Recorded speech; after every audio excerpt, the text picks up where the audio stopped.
At pagkatapos nito ay nakita ko ang 4 na anghel na nakatayo sa 4 na sulok ng lupa, na pinipigil ang 4 na hangin ng lupa, upang huwag humihip ang hangin sa lupa o sa dagat man o sa anumang punong kahoy. At nakita ko ang ibang anghel na umaakyat mula sa sikatan ng araw, na taglay ang tatak ng Diyos na buhay, at siya'y sumigaw ng tinig na malakas sa 4 na anghel na pinagkaloobang maipahamak ang lupa at ang dagat, na nagsasabi, "Huwag ninyong ipahamak ang lupa, kahit ang dagat, kahit ang mga punong kahoy, hanggang sa aming matatakan sa kanilang mga noo ang mga alipin ng ating Diyos." At narinig ko ang bilang ng mga natatakan na 144,000 na natatakan sa bawat angkan ng mga anak ni Israel. Sa angkan ni Huda ay 12,000 ang tinatakan. Sa angkan ni Ruben ay 12,000. Sa angkan ni Gad ay 12,000. Sa angkan ni Aser ay 12,000. Neftali ay 12,000. Sa angkan ni Manases ay 12,000. Sa angkan ni Simeon ay 12,000. Sa angkan ni Levi ay 12,000. Sa angkan ni Isakar ay 12,000. Sa angkan ni Zabulon ay 12,000. Sa angkan ni Jose ay 12,000. Sa angkan ni Benjamin ay 12,000 ang tinatakan.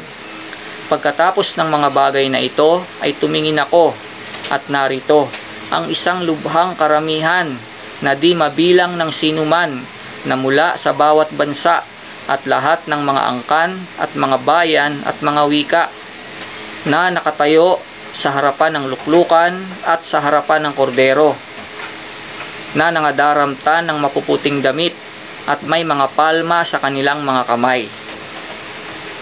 At nagsisigawan ng tinig na malakas na nangagsasabi, "Ang pagliligtas ay sumaaming Diyos na nakaupo sa luklukan at sa kordero." At ang lahat ng mga anghel ay nakakatayo sa palibot ng luklukan at ng matatanda at ng 4 na nilalang na buhay.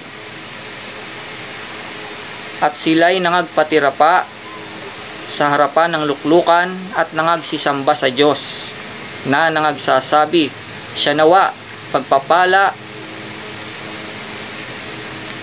at kaluwalhatian at karunungan at pagpapasalamat at karangalan at kapangyarihan at kalakasan, nawa ang sumaaming Diyos magpakailan-kailanman, siya nawa."